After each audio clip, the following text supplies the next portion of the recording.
और मेहनत करके खांडव प्रस्थ को इंद्रप्रस्थ बना दिया।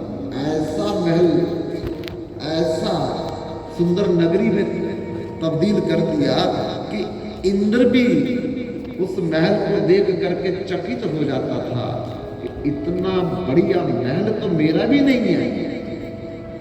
लेकिन जब उस इंद्रप्रस्थ की इनॉग्रेशन करने के लिए दुर्योधन, शकुनी, कर्ण, दुशासन और अन्य अन्य कौरवों को बुलाया गया तो उनसे सहन नहीं हुआ कि हमारे से भी बढ़िया इन्होंने महल बना करके तैयार कर लिया। तब मन मन में योजना बनाने लगे कि कैसे इंद्रप्रस्थ इनसे छीन लिया जाए। तब ऐसी योजना बनाई कि धृतराष्ट्र को पट्टी पढ़ाई शकुनी के कहने पर दुर्योधन ने कि पिताजी, राजा लोग शोक के लिए चौसर खेलते हैं, पासे खेलते हैं, तो क्यों ना अब युधिष्ठिर भी राजा बन गया और मैं भी राजा हूं, तो उनको अब निमंत्रण दे करके बुलाइए कि हम चौसर पासे डाल करके खेलेंगे मनोरंजन के लिए। और धृतराष्ट्र ने कहा कोई बात नहीं, निमंत्रण भेज देते हैं।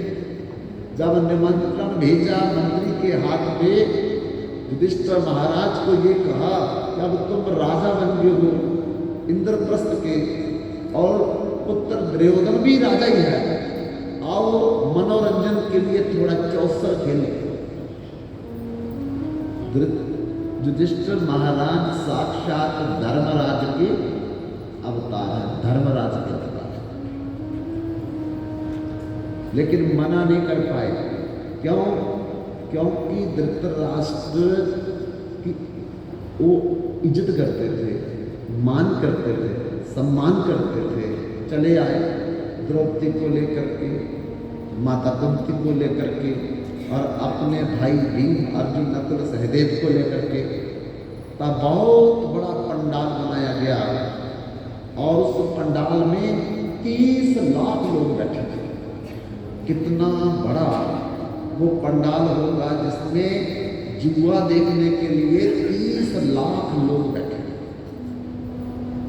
तब शुरू हो गया, लेकिन कौरवों की तरफ, दुर्योधन की तरफ कौन खेलेगा? शकुनी खेलेगा। और पांडवों की तरफ कौन खेलेगा? युधिष्ठिर महाराज खेलेगा। जब शुरू हो गया, पास से डालते डालते डालते युधिष्ठिर अपने हाथी घोड़े हार गए, फिर धीरे धीरे रथ भी हार गए, धीरे धीरे खजाना भी हार गया, धीरे धीरे इंद्रप्रस्थ में महल हार गया, धीरे धीरे अपने एक भाई सहदेव को भी दांव पे लगा दिया, वो भी हार गया। नकुल को दांव पे लगाया, वो भी हार गया। अर्जुन को दांव पे लगाया, वो भी हार गया। देखो जुआ कितना खराब है। जब दांव पे दांव हार रहा है तो युधिष्ठिर को चाहिए नहीं था कि अब बस करो, लेकिन अंदर एक कामना रहती है, अभी शायद जीत जाऊं, अभी शायद जीत जाऊं, अभी मैं शायद जीत जाऊं। तो करते करते भीम को भी दांव पे लगा दिया, चारों भाइयों को दांव पे लगा करके चारों को हरा दिया। अब एक ऐसा समय आया कि युधिष्ठिर ने अपने आप को भी दांव पे लगा दिया और अपने आप को भी हरा दिया। तब युधिष्ठिर ने कहा शकुनी से, अब मेरे पास कुछ भी नहीं रहा, अब मैं आपके साथ कैसे चौसर खेल सकता हूं। लेकिन शकुनी ने युधिष्ठिर महाराज को उकसाया, अभी सबसे कीमती वस्तु तो आपके पास बाकी पड़ी है। युधिष्ठिर ने पूछा कौन सी कीमती वस्तु? तो शकुनी ने कहा द्रौपदी। अगर तुम द्रौपदी को दांव पे लगाओगे, तो अगर तुम ये दांव जीत जाओगे तो तुम्हारा सारा कुछ वापस कर देगा। युधिष्ठिर को भी लोभ आ गया और देखो सबसे बड़ी गलती युधिष्ठिर महाराज ने ये की थी कि द्रौपदी को दांव पे लगा, एक साथ फेरे लेकर के विधि वेदांत से अग्नि के समक्ष, ब्राह्मण के समक्ष, समाज के समक्ष जिस कन्या को हम विवाह करके लाते हैं और फिर उसको हम जुए के पासे में दांव पे लगा देते हैं, इससे बड़ा घृणित अपराध कोई दूसरा दिखता नहीं है। सबसे बड़ी गलती युधिष्ठिर से यही हुई, द्रौपदी को भी हार गई। चलो हार गए, लेकिन कौरवों को चाहिए था, धृतराष्ट्र को चाहिए था, पितामह कुल गुरु कृपाचार्य द्रोणाचार्य विदुर जी को चाहिए था, भैया अब इस चीज को खत्म करो किसी तरीके से। लेकिन जहां भी नहीं रुके, क्या किया, दुर्योधन ने अपने छोटे भाई दुशासन को हुक्म दिया, आदेश दिया, ऑर्डर दिया, अब द्रौपदी महारानी के कमरे में क्यों बैठी है? क्यों? क्योंकि वो तो हमारी अब हार करके दासी बन गई, उसको दासियों के कमरे में बिठाओ। जब दुशासन चलने लगा तो शकुनी ने कहा कि पहले उसको इस बड़ी सभा में लाओ, देखे तो सही कि उसने इंद्रप्रस्थ की अटारी पर चढ़ करके कैसे, दुर्योधन कहा था अंधे का पुत्र अंधा ही होता है, देखे तो सही कि उसने कैसे ये बात कही थी। तब दुशासन अंधा होकर के दुर्योधन का आदेश पा करके महारानी द्रौपदी के कक्ष में चला गया। आज कोई इज्जत, कोई मान नहीं। बंधुओं, एक देवर जो छोटा होता है, बड़े भाई की पत्नी उसकी मां, और बड़े भाई के सामने छोटे भाई की पत्नी पुत्री के समान। बाली को भगवान ने क्यों मारा? बाली को क्यों मारा? इसी दोष के कारण मारा। क्या दोष था कि एक समय बाली अपने महल में थे और एक मायावी राक्षस बाली के महल के दरवाजे के बाहर आकर के बाली को ललकारने लगा। बाली तो बड़ा योद्धा बनता है, मेरे साथ जुड़, पर तारा रोक देती, नहीं जाना, नहीं जाना।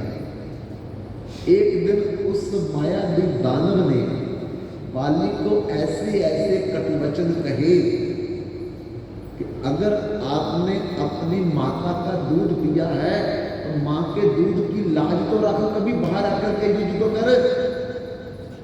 तब बाली ने अपनी धर्मपत्नी तारा से कहा कि देवी, अब मां की बात आ गई है, अगर मैं इस मायावी दानव को युद्ध में परास्त नहीं किया तो मेरी मां को कलंक लग जाएगा। तब तारा भी कुछ नहीं बोल सकती।